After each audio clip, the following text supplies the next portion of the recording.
ये व्यर्थ के बकवाद करने वाले लोगों से मत मिलो, व्यर्थ के बकवाद करने वाले लोगों की तरफ मत देखो, ये क्या कह रहे हैं, क्या बोल रहे हैं। और तुम भी व्यर्थ का बकवाद मत करो। अपने समय को कीमती मान करके निरंतर प्रिया प्रीतम का नाम जप करो, उनके गुण लीला गाओ, उनकी सेवा में रहो। कभी प्रपंच की बातें, कभी प्रतिष्ठा का चिंतन, कभी नाना प्रकार के मान सम्मान का चिंतन, ये घुसने ना पावे हृदय में। बहुत सावधान रहना चाहिए साधक को। ऐसी बातें देखो मत, ऐसी बातें सुनो मत जिससे तुम्हारा हृदय उद्विग्न होकर प्रभु का चिंतन छोड़ दे। बंद करो अभी। अन्य लोगों के संग का त्याग कर दो, जो भगवत विमुख वार्ता करते हैं, संत निंदा करते हैं, दूसरों की निंदा करते हैं। कुछ हाथ नहीं लगता, ये लोग दुर्गति को प्राप्त होने वाले हैं। भक्तन निंदा अति बुरी भूल करे जिन कोय, किए सुकृत बहु जन्म के छिन में दारे खोए। पर निंदा के किए ते नहीं, आवत नहीं कछुआत, मूर्ख पर्वत पाप को ले चल अपने साथ। तो अलम कश्यापि संगत्या, ऐसा संग मत करो जिनके पास बैठने से भक्त निंदा, जन निंदा, भगवत निंदा हो। ऐसे से दूर रहो। अलम बंद कर दो ऐसे लोगों का संग। रात दिन हम श्यामा श्याम का नाम जप करेंगे, श्यामा श्याम के लीला गुण गाएंगे, श्यामा श्याम के ही धाम का शोभा का चिंतन करेंगे। जब तुम अपना जीवन श्यामा श्याम के चरणों में न्यौछावर कर दोगे तो पूरा भार श्यामा श्याम ले लेंगे और तुम्हारे हृदय में मस्ती आ जाएगी। जो ऐसा निश्चयी होता है, दृढ़ निश्चयी, उसके अंदर दृढ़ विश्वास, तो उसके हर समय भगवान की स्फूर्ति होती रहती है। भारी प्रतिकूलता में भी भगवान का सानिध्य अनुभव होता है। वो अनुकूलता में तो भगवान के दुलार को देखता है, लेकिन प्रतिकूलता में भगवान की विशेष कृपा को देखता है। ये संयोग, ये वियोग, संसार की ये द्वंद्वमयी वृत्तियां भक्तों के हृदय में नहीं चुभती।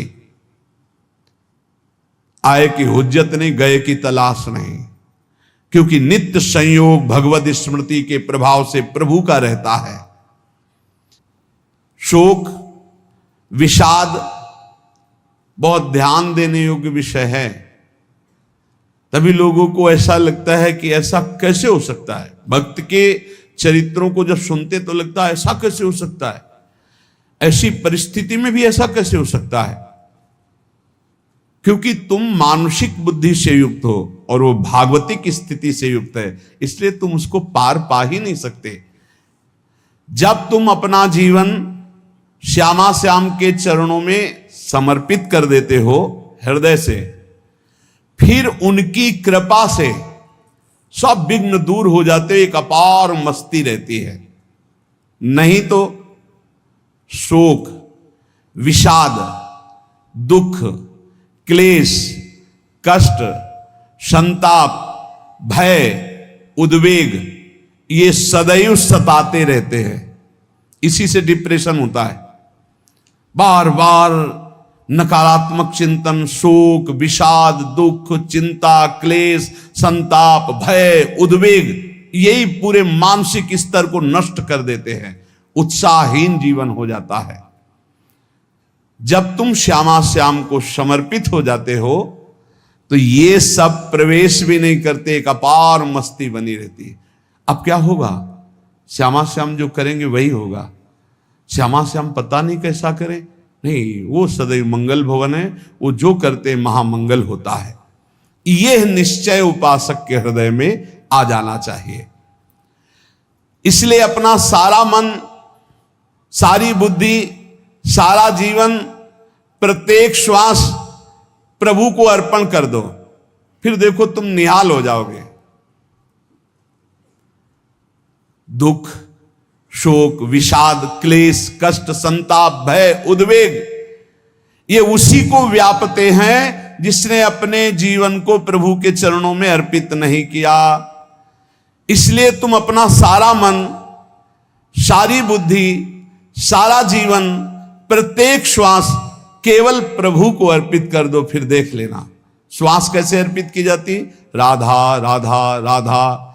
बुद्धि कैसे अर्पित की जाती, एकमात्र निश्चय कि भगवत सुख ही सुख है, ये जागतिक सुख सुख नहीं, ये दुख है, ये ऐसा दलदल है जिससे आज तक कोई नहीं निकल पाया। सारा मन, हम मन से केवल प्रभु का मनन करें, बार बार मन को संसार से हटा के नाम में, रूप में, लीला में, धाम में लगाएं। बहुत प्रसन्नता हो जाती है उस उपासक के हृदय में जो अपना मन बुद्धि प्रभु के चरणों में अर्पित कर देता। भगवान ने तो इसको बहुत उत्तम स्थिति बताया है कि मेरे से कभी वो अलग हो ही नहीं सकता यदि मन बुद्धि अर्पित कर दिया।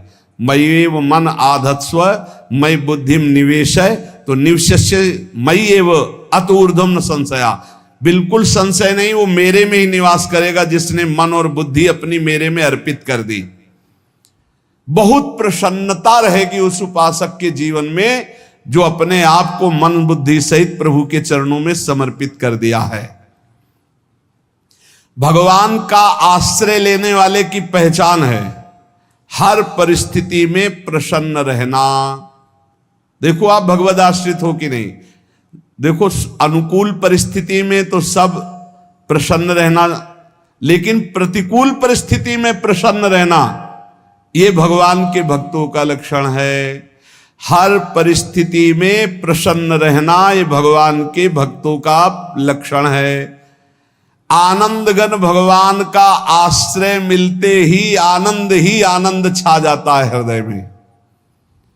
उनके पास आनंद का अभाव होता ही नहीं है। जैसे सूर्य का प्रकाश उदय होते ही सूर्य का प्रकाश संपूर्ण अंधकार को नष्ट कर देता है, ऐसे ही भगवान का संपूर्ण आश्रय लेते ही सब दुख चिंता शोक नष्ट हो जाते, आनंद ही आनंद। तुम भगवान के मंगलमय रूप को नहीं जानते हो, पर उनके मंगलमय भाव को, विधान को मानना शुरू कर दो। जो भी होता है मंगलमय होता है। हमने जीवन में देखा है,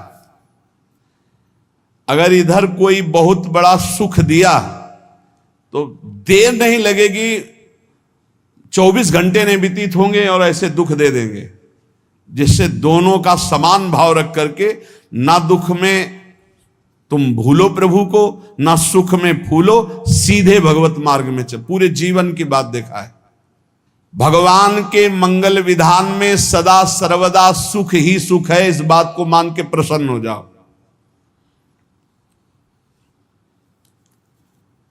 जब भगवान का भजन करने वाले की तन्मयता बढ़ती है भजन में,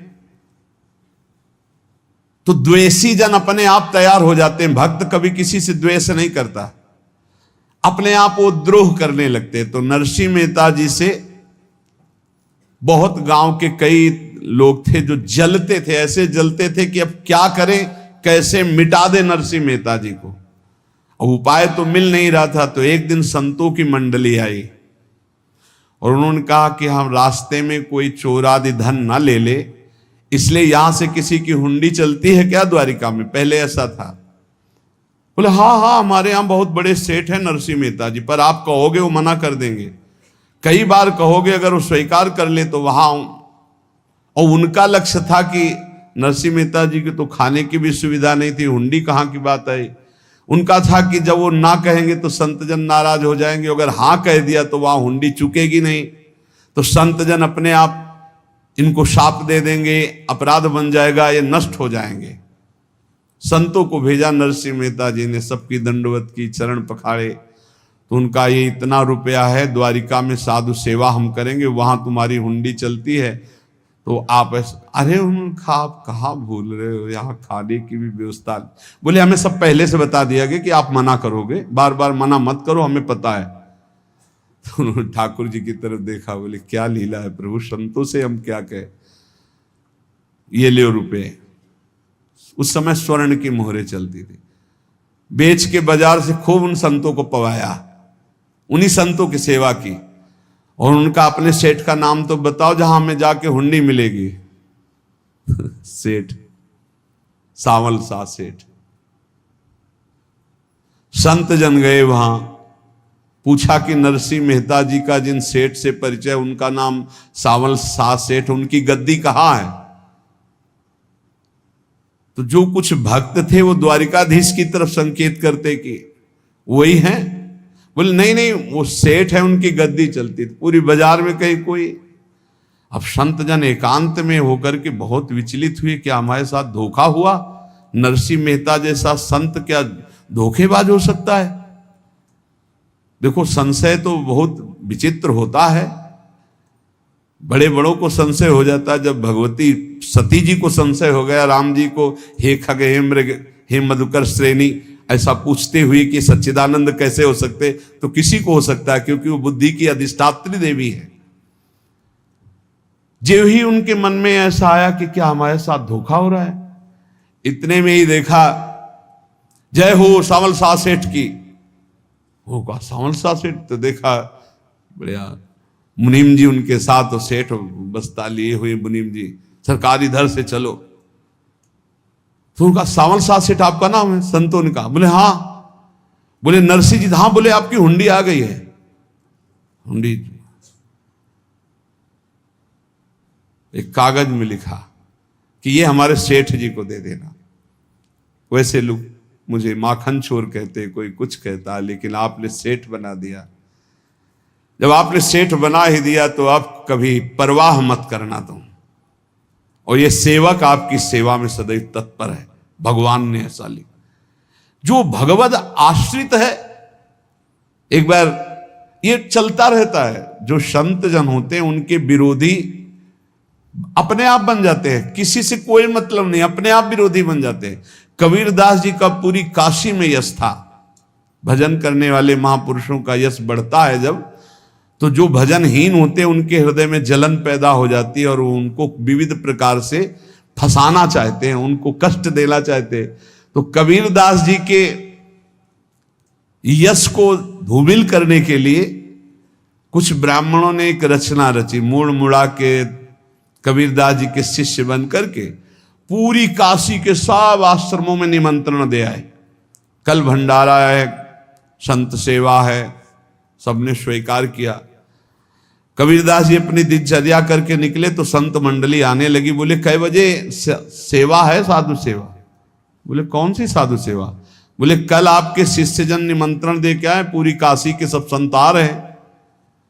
कबीरदास जी ने कहा यहाँ तो एक की भी व्यवस्था नहीं, पूरी काशी के संत आ रहे। अच्छा, समझ में आ रहा है, लीला बिहारी तुम लीला करना चाहते हो। गए अपना निकल गए गंगा किनारे, एक झाऊ के नीचे बैठकर अपना भजन ध्यान में मगन है। 11-12 बजे तो उन्होंने देखा संतों की मंडली, काशी तो बहुत। कबीरदास जी ने देखा कि आश्रम की, तो बोले पता नहीं क्या होगा, चलो चलते हैं। तो ऐसे गमछा वस्त्र करके ऐसे डालकर मुंह ढक करके, वहां बड़ी बड़ी पंगत लगी थी। कबीरदास जी सबको पाओ जी पाओ। कबीरदास जी के रूप में स्वयं भगवान पाओ जी पाओ। कबीरदास जी ने कहा अच्छा, जब स्वामी परस रहे तो हम भी बैठ के पा ले। तो जब उसी पंगत में बैठ गए अपना कपड़ा ढक करके, और जब मोहरे की दक्षिणा दे रहे थे सब लोग कि वाह कबीरदास जी ने आज तो साधु से। सबको जब कबीरदास जी के सामने आए तो ऐसे मुंह ढके, बोले देखो जो मेरा होता है उसे मुंह छुपाना नहीं पड़ता, मुंह ढकला नहीं पड़ता। लो दक्षिणा, तुम भी दक्षिणा लो। कबीरदास जी को कबीरदास जी दक्षिणा दे रहे, और वो कबीरदास जी है भगवान, और ये पाले वाले कबीरदास जी है भगवान के जन। कभी भगवान अपने, अरे जमाने जोर लगा ले, कितना जोर लगाएगा, भक्त और भगवान का झंडा कभी न झुकने पाएगा।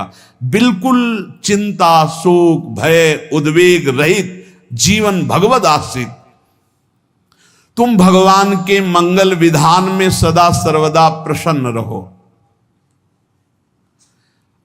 अब ये विचार कर लो कि भगवान जो करेंगे तुम्हारा मंगल करेंगे। अब थोड़ा ऐसा बीच में लगता है कि अमंगल हो रहा है क्या, लेकिन पक्का समझो बहुत बड़ा मंगल उनका विधान होता है। बहुत ही उत्तम मंगल होता है भगवान के शरणागत का। भगवान हमारे विचारों वाले नहीं हैं, हमारे विचार प्राकृतिक है, भगवान के विचार चिदानंदमय हैं। वो अपने विचार से हमारा मंगल करते हो, हम अपने विचार से मंगल चाहते हैं। भगवान के विचार से मंगल ही हमारा होगा, इसलिए कभी हमको चिंता शोक भय नहीं करना चाहिए। भगवान की ओर से कभी तुम्हारे लिए ऐसा विधान नहीं होगा कि तुम दुखी हो जाओ, बस तुम्हारी सोच हो सकती है, उसका परिणाम बहुत मंगल होगा। जगत की ओर से निराश हो जाओ, किसी से आशा मत रखो, फिर आप देखो आपका जीवन कैसा आनंदमय व्यतीत होता है।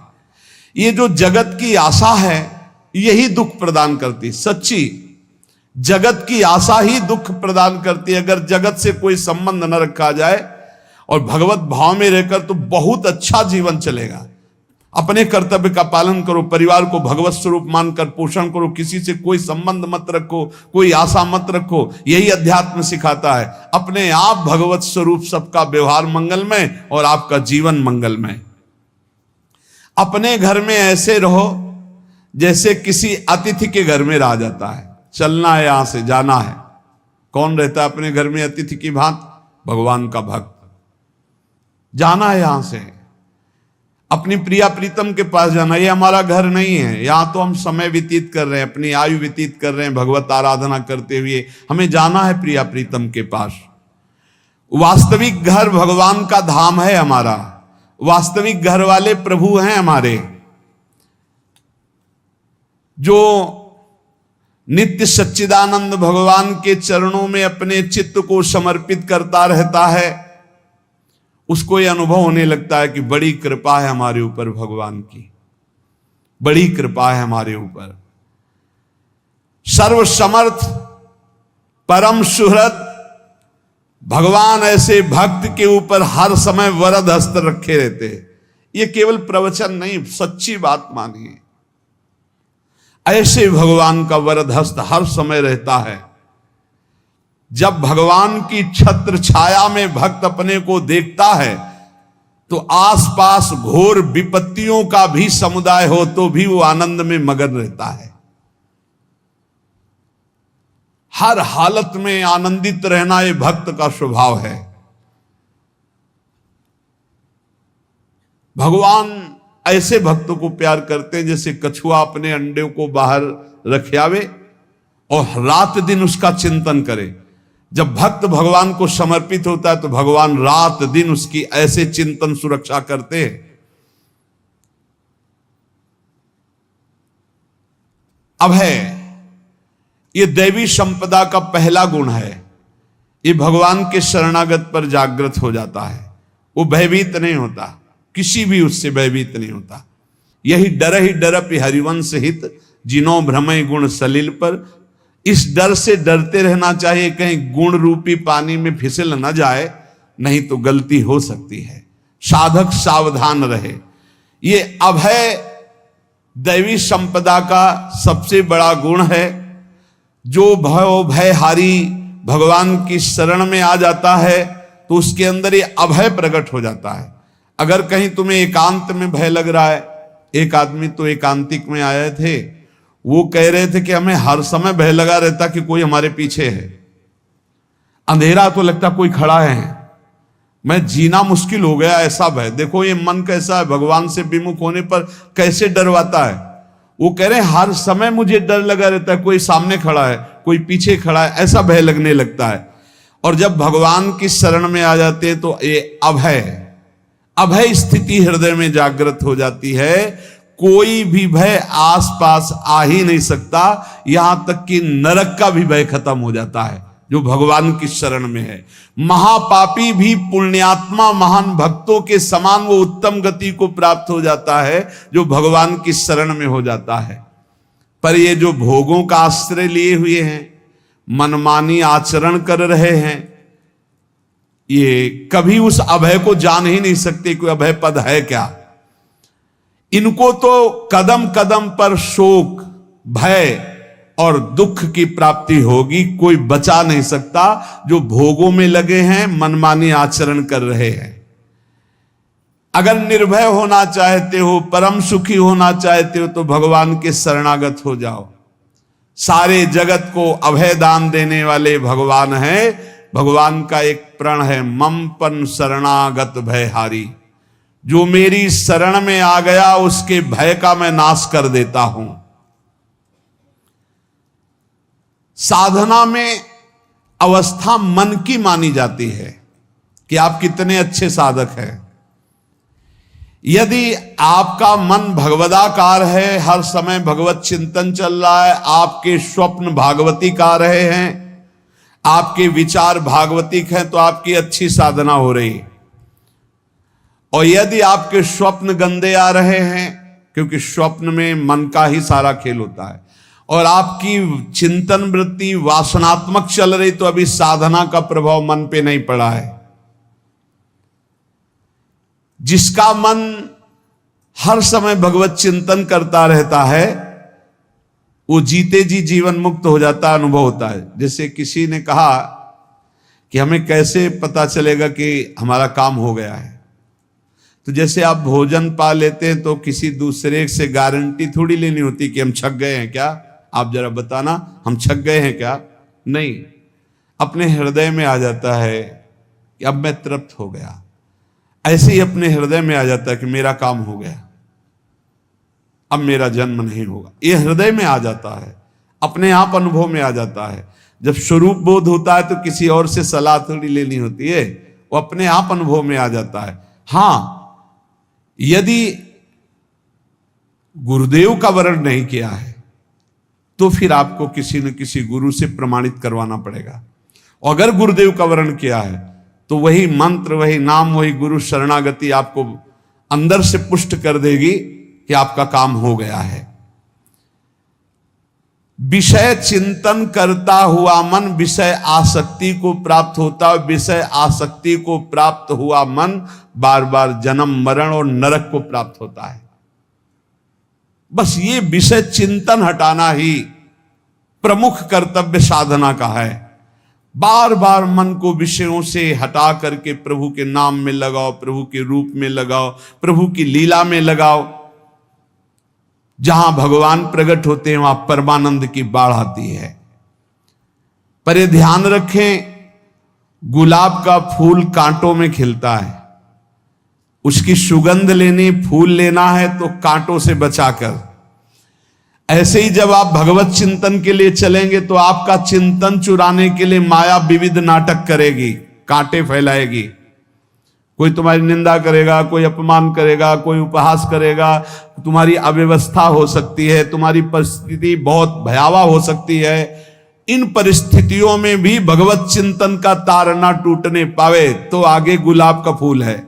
जैसे कांटे से बचाकर गुलाब का फूल लेते हैं और भगवद अर्पित करके सौरभ का सुख लेते हैं, ऐसे ही भगवान के प्रेमानंद का अनुभव करने के लिए संसार के कांटों से बचना होगा। और खिलेगा यही फूल संसार में ही, मनुष्य देह में, और योनियों में नहीं। भगवत प्राप्ति स्वर्ग में नहीं होगी, इसी मृत्यु लोक में होगी। पहले मन नहीं लगता भगवत चिंतन में। भगवत चिंतन जबरदस्ती करना पड़ता है। भगवत चिंतन जे ही प्रारंभ करोगे ते ही बहुत बाढ़ आ जाएगी पाप चिंतन की। ध्यान दीजिए, बहुत लोग प्रश्न करते रहते हैं कि हम जब भजन में बैठते हैं तो बहुत गंदी बातें आती, मन बड़ा चंचल होता है, भाग जाता है। ऐसा प्रारंभ में जब कोई भगवत चिंतन प्रारंभ करता है तो उसका मन विषयों में भागता है, गंदी बातों में भागता है। अब लोग कहते पहले तो हमारा चिंतन बढ़िया होता था, अब चिंतन नहीं होता। तो कोई सिद्ध पुरुष थोड़ी हो गए, तुम्हें जबरदस्ती चिंतन करना होगा। जगत के प्राणी में जहां मन जाए तो इसमें भी भगवान, पदार्थ में मन जाए तो उसमें भी भगवान। जहां जहां मन जाए वहां वहां भगवान देखो, या मन को हटाकर नाम मंत्र में लगाओ। ऐसे भगवत स्मृति जागृत की जाती है। बार बार प्रयास करना होता है। कई लोग ये प्रश्न करते हैं कि हमसे बड़े पाप हो गए तो क्या हमें भगवान की प्राप्ति हो जाएगी? तो यहां कह रहे हैं भगवान किसी के पूर्व जीवन को नहीं देखते हैं, वर्तमान के भजन को देखते हैं। पकड़ो इस बात को। अगर वर्तमान में आज आप सुधर गए हो, नाम जप कर रहे हो, तो आप भक्त हो। ये गीता जी में भगवान ने कहा, अपिचेत सुदुराचारो भजते माम अनन्य भाग साधुरेव समन्तव्या सम्यक व्यवसिता। ऐसा बहुत दुराचारी पहले रहा है, बाद में उसके मन में आ गया कि भगवान के सिवा हमारा कोई कल्याण करने वाला नहीं, हमारा कोई नहीं। तो भगवान कहते हैं मैं उसे साधु ही मानता हूं, उसे साधु बना देता हूं। भगवान किसी के पूर्व जीवन को नहीं देखते। बहुत बढ़िया बात है। कल तक हम क्या करते रहे भगवान नहीं देखते, आज क्या कर रहे हो ये देखते हैं। यदि आज आप भजन में लग गए हो, अच्छे आचरण कर रहे हो, तो आपको भगवत प्राप्ति हो जाएगी। भगवान ये नहीं देखते कि पूर्व में पुण्यात्मा रहा है कि पापात्मा रहा है। भगवान वर्तमान में देखते कि मेरा भजन कर रहा है, बस इसी से कल्याण कर देते हैं। पकड़ो इस बात को, तो कभी प्रश्न नहीं उठेगा कि क्या हमको भी भगवत प्राप्ति हो सकती है क्या। हमारा मन यदि श्री भगवान को चाहने लगे तो श्री भगवान हमारे मन में ही आकर बस जाएंगे। भगवान की रूप माधुरी में मन डूबने लगेगा। यथार्थ सत्य, जो भगवान से थोड़ा भी प्यार करने लगे हैं, उनके हृदय में भगवान की उनकी भावना के अनुसार झलक आने लगी है। हृदय में प्रभु के आते ही अनंत जन्मों के संस्कारों का नाश हो जाता है। इसलिए तुम अपने पहले वाले घृणित जीवन को याद भी मत करो और उसको सोचकर जरा निराश भी मत हो। अमावस्या में घोर अंधकार रहता है, पर प्रातः काल में अंधकार नष्ट हो जाता है। ऐसे ही नाम का उच्चारण करते ही तुम्हारे जितने पाप अंधकार हो सब नष्ट हो जाएंगे। तुम चाहो कि एक क्षण भी प्रभु को ना भूलो। अब वर्तमान में ऐसी स्थिति बनाओ। जो प्रभु को नहीं भूलने की चाह करता है कि मुझे ऐसी स्थिति प्राप्त हो कि मैं कभी प्रभु को ना भूलूं, तो सच्ची मानो और कोई बात भगवान सुने ना सुने, ये बात जल्दी सुन लेते हैं। भजन की मांग करो तो बहुत जल्दी भगवान पूर्ण करते हो। भजन जिसका चलने लगा तो फिर लोकांतर के सारी रिद्धियां सिद्धियां सुख वैभव तो उसके चरणों में लौटते हैं। जब हम प्रभु से प्रभु का स्मरण न मांगकर भोग मांगते हैं, तभी हमारा भजन रुक जाता है, भजन नहीं चल पाता। यदि हम प्रभु से केवल भजन मांगे तो विश्वास करो ब्याज में सब हो जाएगा। मूल भजन तो आपका बचेगा ही, ब्याज में लोकांतर के भोग आपके चरणों में लुटते घूमेंगे। आप भजन करके तो देखो। अरे घिघियाने की जरूरत नहीं, किसी से मांगने की जरूरत नहीं, भजन करके देखो, सब ठीक हो जाएगा, सब अपने आप बन जाएगा। हम बहुत बड़ी भूल कर देते हैं कि थोड़ा भजन करके प्रभु से कुछ सांसारिक वस्तुएं, स्थितियां, परिस्थितियां बदलने की मांग कर लेते हैं, जिससे भजन छूट जाता है। प्रभु की स्मृति इतनी महान है कि जिन्होंने बैर भाव से प्रभु का स्मरण किया उनको भगवान की प्राप्ति हो गई। जैसे कंस आदि भगवान से बैर ही तो रखते थे, लेकिन भगवान की स्मृति रहती थी। स्मृति ने उनको भगवत प्राप्ति करा दी। स्मृति में महान सुख है, पर वो जब भक्ति रस से युक्त स्मृति होती तब माधुर्य रस, प्रेम रस का अनुभव होता है। कल्याण तो वैर भाव से स्मरण करने वालों को भी प्राप्त हो गया। यदि आप भक्त हो और ये चाहते हो कि आपकी भागवती की स्थिति बहुत जोर की हो, तो हम आपसे प्रार्थना करते हैं कि रोज प्रभु से एक ही बात मांगिए, मुझे अखंड स्मृति दीजिए। अर्जुन जी को पूरी गीता जी सुनने के बाद यही मिला, नष्टो मोहा स्मृति लब्ध्वा। स्मृति, प्रभु आप हम पे ऐसी कृपा कर दो कि हमारे हृदय में किसी और व्यक्ति, वस्तु, स्थान की स्मृति न रह जाए, केवल आपकी स्मृति रह जाए। ये चाह भगवान बहुत जल्दी पूर्ण कर देते हैं यदि उपासक हृदय से ये बात मांगे। भगवान की कृपा से ही ऐसा हो सकता है कि अखंड स्मृति ये कर्म फल से नहीं मिलती है। प्रभु के प्रति निर्भर होकर जो दैन्यता पूर्वक प्रभु से मांगता है और हर समय अभ्यास करता रहता है भगवत स्मरण का, उसको ये स्मृति मिलती है। और स्मृति मिल गई तो इससे बड़ी कोई स्थिति नहीं, हर समय भगवान का स्मरण। प्रभु से मन प्रतिपल नया नया स्वाद लेकर के आसक्त होता रहता है, नवम नवम। प्रभु कभी बासी नहीं होते। जैसे किसी व्यक्ति को देखो तो देखते देखते मन हट जाएगा कि देख लिया, बहुत सुंदर है, ठीक है, लेकिन वो एक दिन मन हट जाएगा। और प्रभु की सुंदरता नवम नवम है, प्रभु के नाम का स्वाद नवम नवम है, प्रभु की लीला का स्वाद नवम नवम है, प्रभु के धाम की शोभा नवम नवम है। जैसे आचार्य महाप्रभु हरिवंश चंद्र जी कहते, नयो नेह नवरंग नयो रस नवल श्याम वृषभानु किशोरी, नव पीतांबर नवल चूनरी, नई नई बूंदन भींजत गोरी, नव वृंदावन हरित मनोहर, नव चातक बोलत मोर मोरी, नव मुरली जो मल्हार नई गति, सब कुछ नया। तो नवम नवम प्रभु प्रतिपल नवम नवम प्रभु का रूप, प्रियाजू का नवम नवम, अबहीं और अबहीं और अबहीं और है। तो कहते हैं जब मन निरंतर स्मृति में डूबता है तो जब प्रभु की रूप माधुरी प्रकाशित होती तो ऐसी नवम नवम कि कभी ये नहीं होता कि रूप बासी हो गया। ये वही रूप है जो हमने अभी देखा था, नवम नवम। इसलिए आनंद की उफान आती रहती है उपासक के हृदय में। ऐसी प्रियता, ऐसा आनंद बिना भजन के नहीं अनुभव में आएगा। इसलिए तुम विश्वास करो, तुम्हें बहुत सुंदर सुख मिलने वाला है, आगे अपार सुख मिलने वाला है। ये थोड़ा दुख का समय काट लो, जब तक जीवन है ये दुख सुख की लहर आती रहेगी, आप इसको सह जाओ, आगे बहुत आनंद है, विश्वास मान लीजिए, बहुत आनंद है। जो ये विश्वास कर लेता है वो प्रभु के मार्ग में चलकर प्रभु को प्राप्त कर लेता है।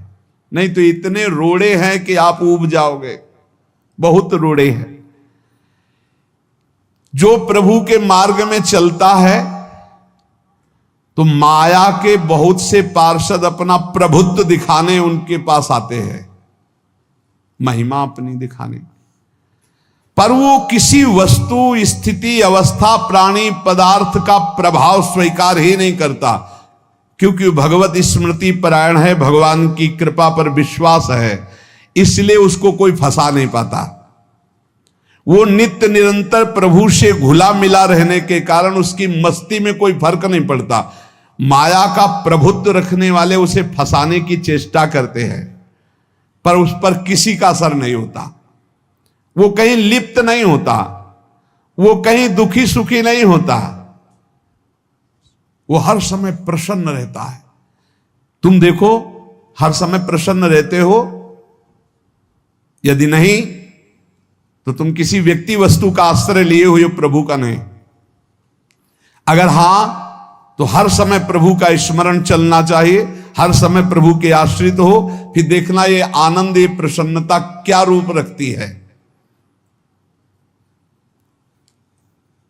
बड़े बड़े मस्त संतों को देखा, मस्त ऐसे उन्माद में मस्त है, उस सुख के लिए ललचाओ। कब तक जन्मते मरते रहोगे, कब तक बार बार दुख भोगते रहोगे, कब बड़ा प्रपंच है ये। भगवान का स्मरण परम पुण्यात्मा पुरुष का हृदय माना जाता है, बहुत पवित्र हृदय, बड़ा पुण्यात्मा हृदय जिसमें भगवान का स्मरण। भगवान का विस्मरण पापात्मा पुरुष, भयानक विपत्ति दुर्भाग्य आते हो। सुदृढ़ निश्चय करो, अब हम भगवान के स्मरण में अपना समय व्यतीत करेंगे। मेहनत करो, कार्य करने के लिए कोई मना नहीं, आप नौकरी करो, किसानी करो, व्यापार करो, पर अंदर अंदर भगवत स्मृति, भगवत स्मृति ही सबसे बड़ी स्थिति है। अब चाहे हम जीवित रहें, चाहे हमारे मरण जैसी विपत्ति आ जाए, चाहे सब हमसे हट जाए, चाहे सब हमको नमन करें, अब हम दृढ़ निश्चय करके केवल भगवान के स्मरण करते हुए इस संसार के बीच समय व्यतीत करेंगे। अब हम चूकने वाले नहीं। ये नियम लीजिए, चाहे जीवन रहे या ना रहे, चाहे मरण जैसा कष्ट आ जाए, चाहे सब वियोग हो जाए, सब चले जाए, चाहे सब संयोग हो जाए, सब नमन करें, अब हम प्रभु का स्मरण नहीं छोड़ेंगे।